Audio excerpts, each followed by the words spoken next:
En los últimos años del gobierno kirchnerista hubo algunas palabras que fueron malas palabras. Una de las que fue mala palabra es inflación. No se podía hablar de inflación, se aprobaba reacomodamiento de los precios, un montón de eufemismos. Tampoco se podía hablar de cepo. La palabra cepo era una palabra prohibida en el diccionario de los últimos años. ¿Cómo se gestó esta idea del cepo? ¿Cómo apareció? ¿Cómo se ocurrió? ¿En cuánto tiempo pasó desde que alguien dijo hay que cerrar? Yo me hago cargo. Yo me hago cargo. Estás con una de las responsables, hablando con una de las responsables que sugirió, frente a una situación en donde la Argentina a partir del año 2011 empieza a tener desequilibrio externo, desequilibrio industrial, desequilibrio energético, y donde había que plantear las prioridades en materia de uso de esos dólares que eran escasos, que es fruto del trabajo y de la exportación del trabajo argentino, de limitar el dólar atesoramiento, que es fuga. A ver, el dólar atesoramiento es fuga porque son dólares que se van del no fue solo el dólar atesoramiento lo que limitó el cepo. El cepo fue fundamentalmente el dólar atesoramiento, que era no puedo viajar, los cacerolazos y toda esa historia. Era una inversión segura, Mercedes. Pero por eso era el refugio del argentino que piensa en dólar. La cuestión cultural del argentino. Sí, claro. Esa es otra discusión. Pero que si lo estudias a lo largo del tiempo, de este último año, resultó siendo negocio. Pero no, punta a punta no. Pero no importa, es un dato. A ver, en la convertibilidad que no había inflación, había uno por uno, la fuga de divisas fue similar a la que tuvimos durante todos estos años, para que nos ubiquemos en esta cuestión cultural de la Argentina que a mi juicio es mala. El cepo no fue solo, el cepo no fue solo el dólar atesoramiento. Si una empresa necesitaba determinados insumos, tenía que hacer todo un trámite, un circuito para importar. Ya no hablo de cosas suntuarias, no estoy hablando de cosas suntuarias, estoy hablando de esa dificultad. Y también es cierto que el pequeño ahorrista se perdió durante muchos años la posibilidad de hacer un pequeño ahorro que para el común de las familias de menos acceso económico se daba el dólar porque no había otra opción. Es cierto que nos quedamos atrás en generar opciones de ahorro. No hubo instrumentos de ahorro. Una familia en formación, una persona joven, no podía empezar una pequeña construcción de ahorro en orden a lo que fuera, un pequeño emprendimiento, una casa, un auto, un viaje, porque no había ningún instrumento de ahorro. La única posibilidad era gastar. Y eso es cierto, mantuvo la economía activa, pero destruyó cualquier proyecto personal o grupal o cooperativo de futuro.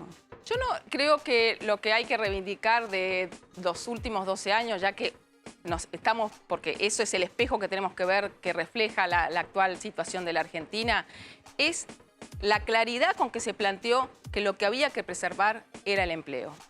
Digo, cuando uno toma decisiones de política económica, siempre hay un ganador y un perdedor. Cuando yo defendí la idea de decir, bueno, no se venden más dólares para ahorro porque es prioritario pagar importaciones, pagar las deudas del sector privado, es administrar la escasez. El problema es por qué se produce esa escasez, que tiene que ver con el subdesarrollo de nuestras economías. Y ese es el tema que hay que abordar hacia adelante. Ese es el tema que tiene que ver con el desequilibrio industrial, que tiene que ver con el desequilibrio energético y la necesidad de llegar al autoabastecimiento. Y la verdad es que siempre estas crisis de balance de pagos que sufrió la Argentina tenían dos condimentos.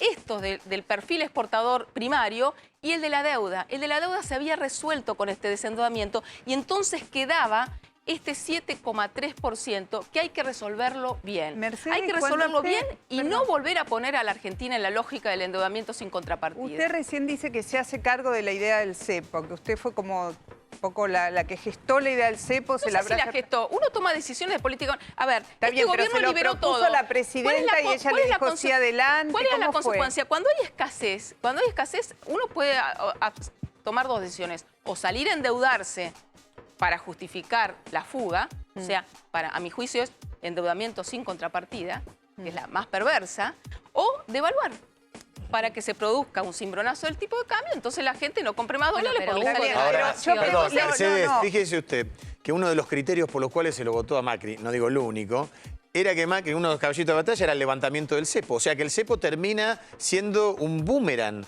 para el gobierno. Puede ser, porque lo que fue... Yo siempre lo que planteo es la causalidad.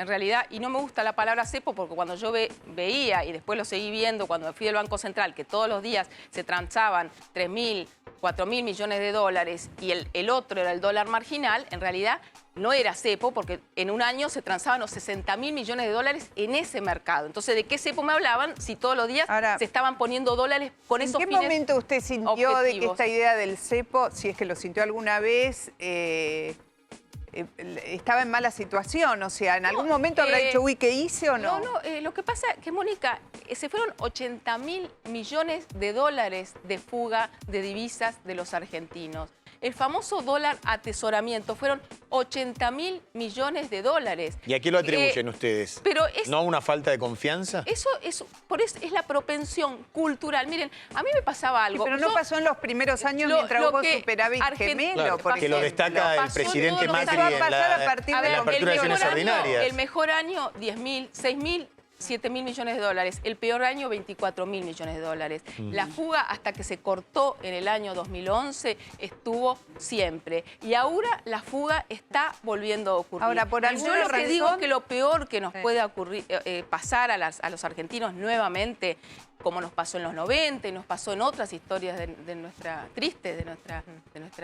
nación, es que se vuelva a salir a los mercados internacionales a tomar deuda para convalidar la fuga. Entonces, eso es lo que creo que hay que discutir en el ámbito del Congreso de la Nación, porque se desmantelaron efectivamente todos los cepos, pero no ocurrieron las cosas que dijeron que iban a ocurrir. A ver, Mercedes, tuvimos 5 recesión, 5 años de política de cepo. Mayor desocupación. Tenemos, Mónica, esos son datos objetivos. Mercedes, durante 5 años que estuvo vigente el cepo, donde no se pudo sacar, ni traer, ni todo lo demás que ya conocemos, donde cayó lo inmobiliario, donde se secaron las economías regionales y todo lo demás, donde hubo un proceso en crecimiento de inflación, no se sale de esta etapa bien.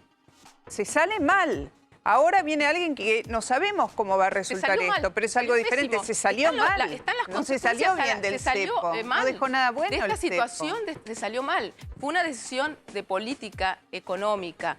Preservar el empleo, preservar el mercado interno o producir un shock y un ajuste como el que está ocurriendo hoy en la Argentina. Y eso es lo que a fines del año pasado nosotros decíamos, se puede salir de manera gradual.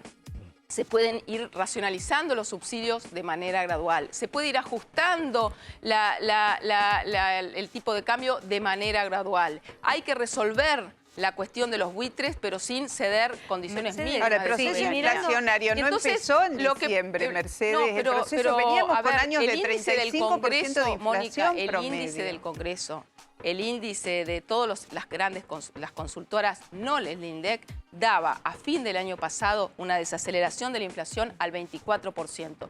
Todos los índices mostraban una desaceleración del proceso inflacionario.